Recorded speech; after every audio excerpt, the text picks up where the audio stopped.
আসসালামু আলাইকুম। প্রিয় দর্শক,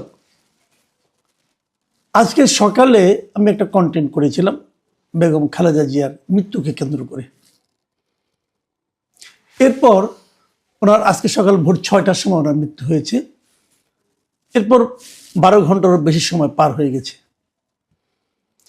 এরপর সামাজিক যোগাযোগ মাধ্যমে এবং বিভিন্ন জায়গায় আমি এই মৃত্যুকে নিয়ে নানা ধরনের প্রতিক্রিয়া দেখছি এবং বিশ্বাস করেন, সকালে আমার যতটা মন খারাপ ছিল তার চেয়েও অধিকতর মন খারাপ নিয়ে এখন আমি এই কন্টেন্টটা করতে বসেছি।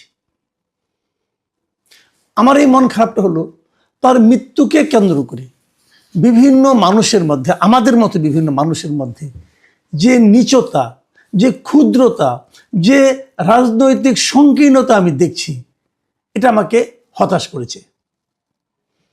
নানা জনে নানা ধরনের মন্তব্য। কেউ বলতে চাচ্ছে যে উনি কি আসলেই আজকে মারা গিয়েছেন, কেউ এমন কথা বলছেন উনি কি আরো আগে মারা গিয়েছেন, রাজনৈতিক কারণে কি ওনাকে পর্যন্ত টিকে রাখা হয়েছে, মনোনয়নের জন্য কি ওনাকে টিকে রাখা হয়েছে, ওনাকে মনোনয়ন দিতে হবে সেই জন্য ওনাকে মনোনয়ন দেওয়া পর্যন্ত অপেক্ষা করতে হয়েছে। এইরকম নানা ধরনের কথা শুনে আমি, বিশ্বাস করেন, আমার না মনটাই খারাপ হয়ে গেছে। আমার মাঝে মাঝে মনে হচ্ছে আমরা কি এত সংকীর্ণ একটা মানসিকতার জাতি? ভাই, একজন মানুষ মারা গিয়েছেন, উনি ব্যক্তি হিসেবে আমাদের দেশের জন্য আমি তো মনে করি উনি আনপ্যারালাল ছিলেন। ওনার জীবনের উত্থানটা আপনি দেখেন, ওনার জীবনের স্ট্রাগলটা আপনি দেখেন, ওনার জীবনে এই দেশের মানুষের জন্য উনি কি করেছেন সেটা আপনি দেখেন। ভাবুন, একটা মানুষের উপর দিয়ে কি গিয়েছে, কতটা পেইন ওনাকে সহ্য করতে হয়েছে, তারপরেও উনি কি সুদৃঢ়ভাবে, অনড়ভাবে ওনার আদর্শের কাছে, ওনার চিন্তার কাছে উনি কিন্তু কোনো ধরনের আপোষ করেননি। মানুষটাকে সেভাবে দেখেন আপনারা। বাকিগুলো কেন, এই আলোচনাগুলো করে কেন আপনারা কি বলতে যাচ্ছেন? মানুষকে বিতর্কিত করার মাধ্যমে, মানুষের চিন্তা নিয়ে নানা ধরনের এই ধরনের আলোচনার মাধ্যমে আমরা আপনারা কি অর্জন করতে চাই, এই বিষয়টা না আমার কাছে ক্লিয়ার না। যাই হোক, একটু ক্ষোভের কথা বললাম, এই প্রসঙ্গটা আমি আবার পরবর্তীতে আসবো, তার আগে আমি বলে নেই, বেগম খালেদা জিয়া মারা যাওয়ার পরে সরকারের যে ভূমিকাটা আমার খুব পছন্দ হয়েছে।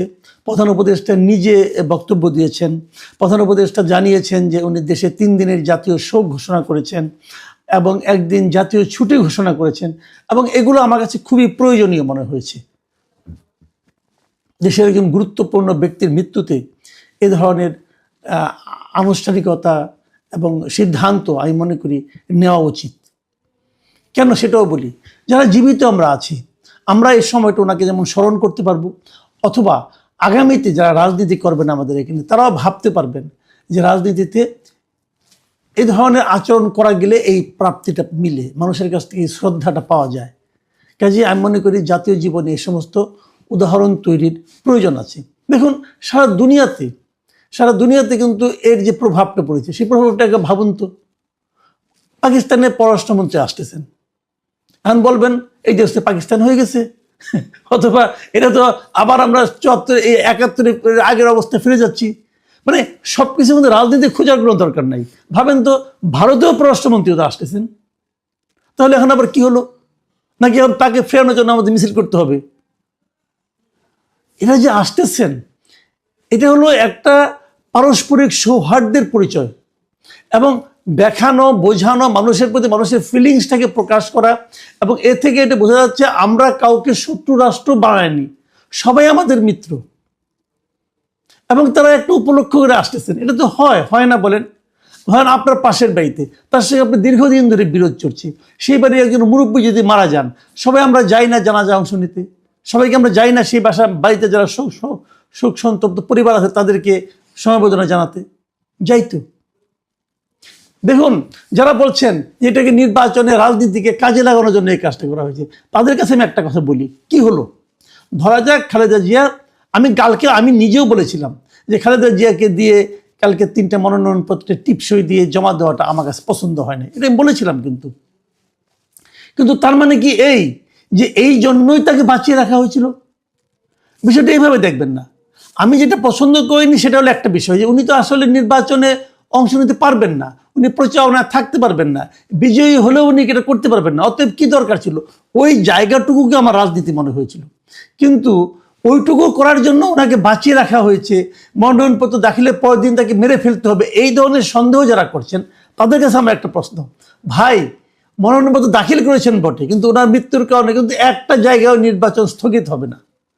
নির্বাচন স্থগিত হওয়ার যে নিয়ম, সেই নিয়মটা হচ্ছে বৈধ কোনো প্রার্থী যখন নির্বাচনী প্রচার ইলেকশন কমিশন প্রার্থী হিসেবে তাকে বৈধ ঘোষণা করার পর যদি কোনো বৈধ প্রার্থী মারা যান, তখন ওই আসনে নির্বাচনটা স্থগিত হয়ে যায়। তো উনি তো বৈধ প্রার্থী এখনো হন না। যারা নির্বাচনে মনোনয়ন জমা দিয়েছেন, ইলেকশন কমিশন তো এখন পর্যন্ত কাউকে বৈধ কিংবা অবৈধ হিসেবে কাউকে ঘোষণা করেনি, তার আগে উনি মারা গিয়েছেন। কাজে এই নির্বাচন স্থগিত হবে না। এবং এই প্রত্যেকটা জায়গায় বিএনপির একজন করে বিকল্প প্রার্থী আছে, তো হয়ে যাবে, কোনো সমস্যা তো নাই। কাজেই ওই কারণে এই পর্যন্ত দেরি করা হয়েছে। এই সমস্ত থিওরি যারা দেন এ ঠিক করেন না। এখন হয়তো অনেকে বলবেন না, উনি আরো আগে মারা গিয়েছিলেন, ওনাকে বাঁচিয়ে রাখতে হয়েছে। দেখেন, আমি এক্ষেত্রে আমি আমার নিজের একটা ছোট্ট আমার নিজের ব্যক্তিগত একটা অভিজ্ঞতার কথা বলি। দর্শকরা প্লিজ এটাকে আপনি ভাববেন না যে আমি আমার এই সুযোগে আমার কথা বলে দিচ্ছি, বাট আমার নিজের ব্যক্তিগত অভিজ্ঞতা। আমার মা মারা গিয়েছেন 2020 সালের 11ই জানুয়ারি। আমার মা যখন মারা যাওয়ার আগে উনি কোভিডে আক্রান্ত হয়েছিলেন, কোভিডে মারা গিয়েছিলেন। এবং শেষ দিকে ওনাকে আমরা সেরকমভাবে ওই আপনার কৃত্রিমভাবে বাঁচিয়ে রাখা হচ্ছিল। ওনার শ্বাস অনেকগুলো অঙ্গ ওনার কোলাপস করেছিল, ওনাকে আইসিইউতে ভেন্টিলেশনের মাধ্যমে বাঁচিয়ে রাখা হয়েছিল। ডাক্তাররা বললেন যে ওনাদের মেডিকেল সায়েন্স অনুযায়ী ওনারা কোনো আশা দেখেন না, কিন্তু মিরাকল হতেই পারে, আল্লাহ যদি চায় হবে, এটা তো আল্লাহর ইচ্ছা, জীবন মরণ তো মানুষের হাতে না, কাজে অনেক কিছুই হতে পারে। তবে মেডিকেল সায়েন্স অনুযায়ী ওনারা কোনো আশা দেখছেন না। যেদিন ওনারা বললেন তারপরেও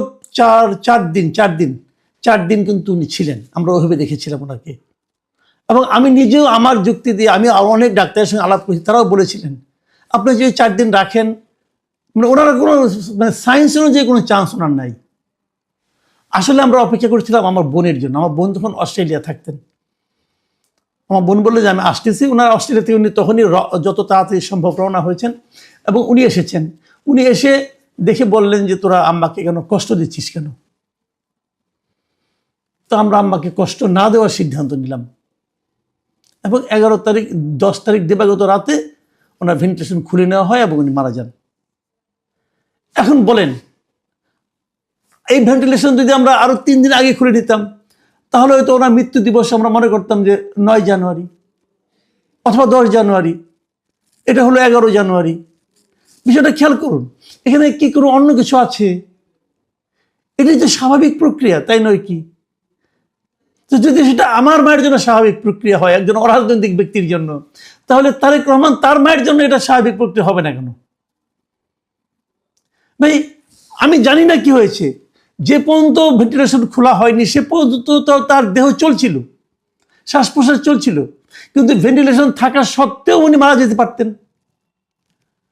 এখন ডাক্তাররা যখন ঘোষণা করবেন যে ওনাদের সমস্ত চেষ্টা শেষ, সেটাই হলো ওনার মৃত্যুর কারণ, ওনারা যেটা বলবে সেটা। আমি আপনি ভেতরে ছিলাম না ভাই, এটা নিয়ে কেন আমরা তেনা পেঁচাচ্ছি?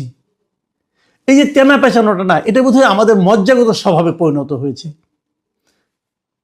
আমরা খালেদা জিয়ার জন্য আল্লাহর কাছে দোয়া করব, খালেদা জিয়া